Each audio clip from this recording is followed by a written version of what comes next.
Hey, we all know it gets cold, and sometimes it gets really cold in Colorado.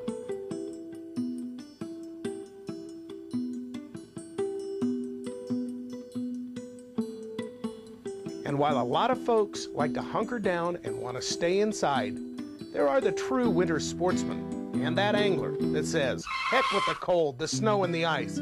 This makes for a great opportunity to go ice fishing.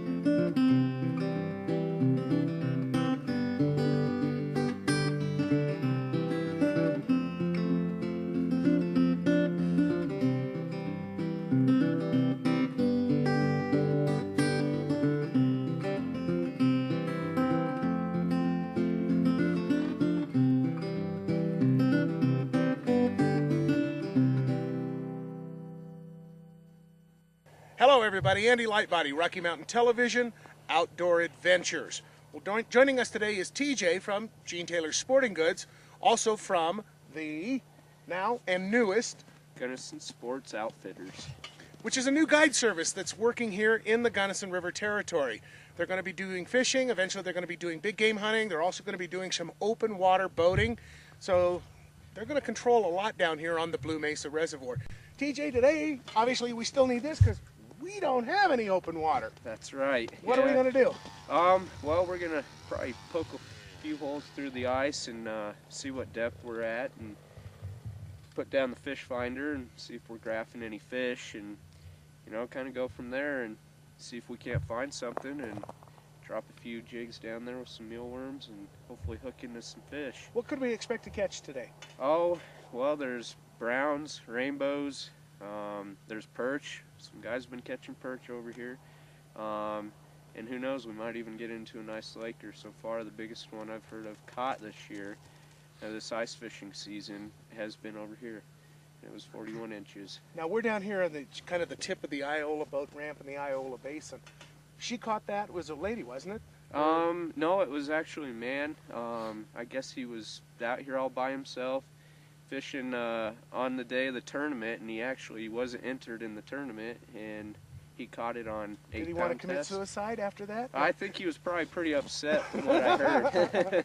He was out fishing deeper water. That's where you normally find the big lakers, isn't it, this time of the year? Out there 40 to 60 foot is really good. You know, earlier in the season, later in the season, it seems like the lake trout like to move in a little bit, maybe to, you know, 40 to 25 foot, basically because it's getting warmer out and it's getting warmer shallow, and they're starting to think about spawning. They're thinking about it once this ice Which, of comes course, off. we were told originally by the Division of Wildlife they would never do in the Blue Mesa Reservoir, Right. Yeah, okay, good. What are we going to be fishing today? How deep? I'm guessing it's probably going to be about 20 foot here.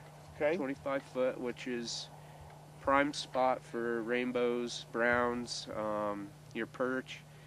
Maybe that laker who wants to come up into the shallows a little bit. That's right, chasing the perch around. That's definitely changed patterns of the lake trout with all the perch in this lake now. You know, if we could get lucky and hook into a good one. What are we going to be fishing with? You were talking about a jig. What kind of jigs do you guys normally use for your guiding service? Well, we like to use marabou jigs, also known as fry bugs. Those are those feathered ones, right? Yep, okay. yep, exactly. They're just a Lead-headed? jig head, a lead head with marabou on them. You know, black, white, olive colors have been working really good. We usually use a 1/4 ounce. It just gives you a little better jigging action, a little better feel for it.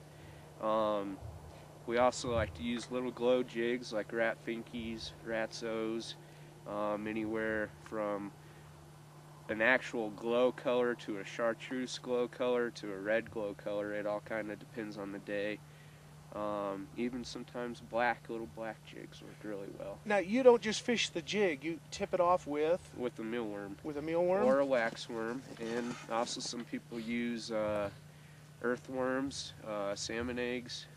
That's just another kind of experimental thing. What about sucker meat? Sucker meats, not for the rainbows and browns so much. Definitely for the lake trout. We'd be using like tube jigs, glow, white, black, chartreuse. Browns work really well. And you just put a little chunk on your tube jig and drop it down there right on the bottom, and I like to bounce it off the bottom and kind of get some dirt mixed up. That little tap thing? Yep. Yeah, okay, Yep. yeah, Andy is famous for that, trust me, the little tap thing to kind of get the scent in the water and get a little movement so that they can see what's going on. That's right, yeah. I kind of cause a ruckus down there and get their attention, and then I bring it up about a foot off the bottom, and then usually I have pretty good success doing that. As we wrap this up and before we get busy fishing here, how thick is the ice right here, do you guesstimate, before we start drilling holes? I'd guesstimate that it's probably about 18 inches. Okay. I bet you. All right, and that's plenty safe then for what we're doing, plenty, right? yeah.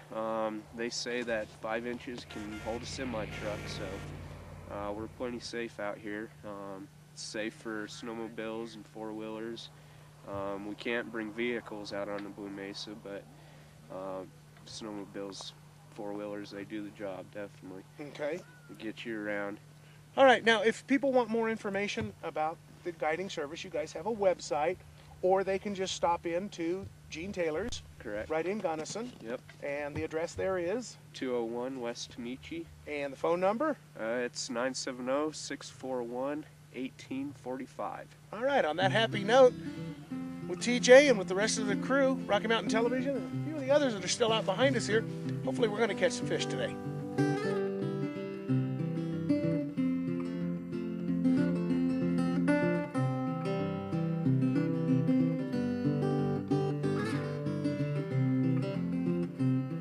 TJ, who's one of the great guides from the Gunnison Sports Outfitters group, including High Mountain Drifters Guide Service, our licensed guided fishing service on the Blue Mesa Reservoir here in central Colorado, which, by the way, happens to be the largest lake in the state.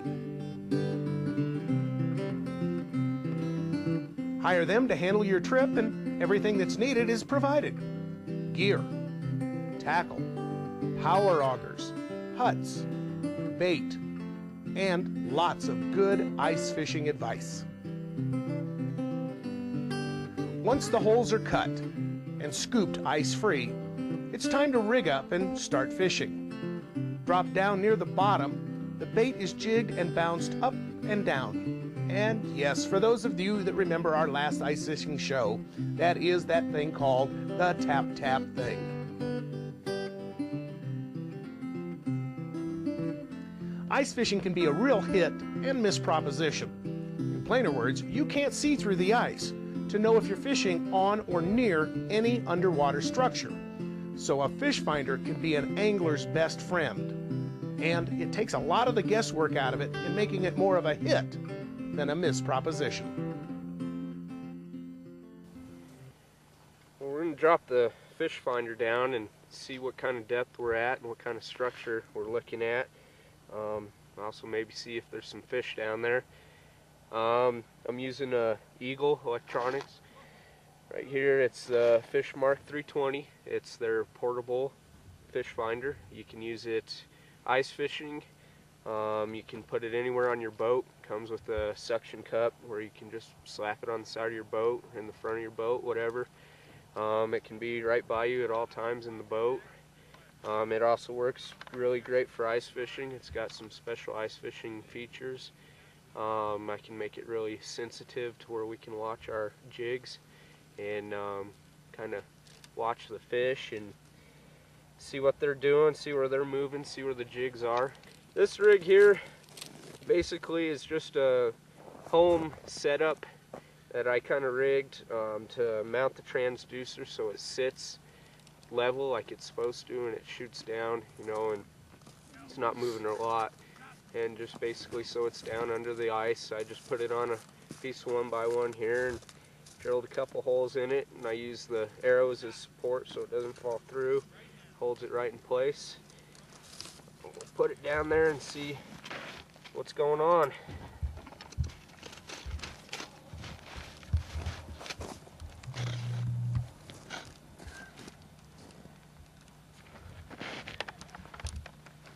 So with this, it just needs to be 8 inches in the water for it to work. Turn it on, and sometimes with these fish finders, You know, ice fishing, you're in pretty extreme cold conditions. Your crystals in your screen will freeze. It takes it a little to warm up and actually graph the depth and everything, and you get accurate readings. So usually I'll stick it down there and let it, you know, do its thing for a little while, and if I have to, then I'll turn it off and turn it on. Basically it's just because your crystals are a little cold, a little frozen in there, so it's not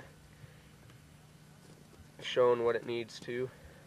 Once the right spot is located and the readings on the fish finder say, hey, we found a target-rich environment, it's time to get serious with the mini jigs, the nitro worms that are tipped with Potski salmon eggs, or even their kokanee fire corn. Or if you're going to use worms, well, you may have to work hard sometimes to keep them from freezing. And to keep them from freezing, so you want to keep them live and active, put it just a little pinch between your cheek and gum. And with lines from our emerald poles in the water, well, here come the fish. And on today's menu, it's a smorgasbord. Well, we got a little brown here. Whoa. Fishing right off the bottom with a little guppy jig, it's called. It's got a lot of flash boo on it. Real flashy. We had a mealworm on there. Rod and reel? The rod and reel. Emerald. The emerald. The emerald's hot today. First fish of the day. Great action on the rod. Show you a look at this. This is a different rod. This isn't one that you see every day at all the sporting goods stores. These are really cool. Keep him. That's an eater. That's a good size eating fish there. Nice brown. We're using that little guppy jig again. This is the only difference between this one and the other one that we just caught that brown on, is this one's got a red head. And these browns sure like it, because here's another one. It's got a lot of that flash boo. Another good eating size. Great brown trout right there. This one, Skinny. he's been getting torn up by something. If you can see there on the tail, something's been chasing him around. He's a little beat up. It's that same lure. He's like it. They're liking that. Rainbow. Nice rainbow. Oh, wow. Nice rainbow. Down on the bottom, just doing a little tap tap thing. There's another reason why you keep your ice out of the hole, simply because of the fact that it actually can interfere with your line. If it gets frozen in there, you may not feel it when it starts to tap. But there is another nice little rainbow. Well, we got another fish here on the emerald again. Yeah, this sure seems, oh, look at that. There is perch in Blue Mesa for all you non-believers out there. There's a perch right there. Again, on that flashaboo on the emerald. The emerald's been hot. On the bottom? Right on the bottom. Look how fat he is. Nice fat, good eating perch there. Oh. That'll work. Gotta be careful with these perch. They've got that back dorsal fin that's real spiny. When you grab them, just kind of lay it back like that and hold it down so it doesn't stick your hand. And as soon as the fish start to come through the holes in the ice, well, sharp-eyed Brooke Palmer from the U.S. Park Service comes by to check us out and survey our catch. Have you caught anything today? We have caught a few fish. And what have you caught? We have caught 2 browns, 1 rainbow, and a perch. Did you keep them or just throw them back? They're in the ice right over there. Can I measure them? Absolutely. All right, where are they? Please, let's go.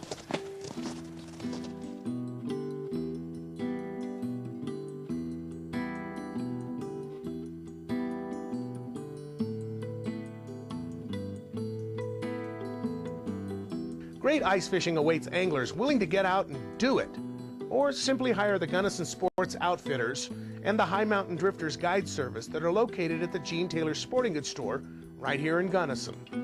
And the best thing is, they make it easy.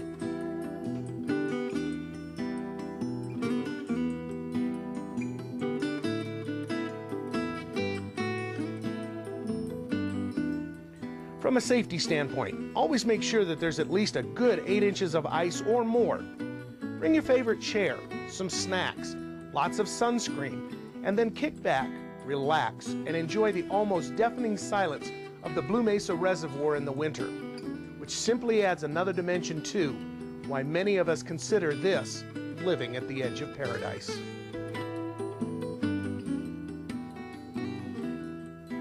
Gunnison Sports Outfitters and High Mountain Drifters Guide Service. Gene Taylor's Sporting Goods. Get all your gear right here in Gunnison. Emerald Fishing Gear. Small, compact rods using 21st century technology. Potski's Salmon Eggs and Potski's Kokanee Corn. Soft but satisfying since 1934. Wrangler Rugged Wear. Wrangler Pro Gear. Contemporary styles and top outdoor performance for the sportsman. Official clothing provider for all the outdoor staff of Rocky Mountain Television. Lowrance Electronics. They show you where the fish are hiding. Eagle Claw Tackle, Nitro Grease, Ice Line, Laser Hooks, and Nitro Worms.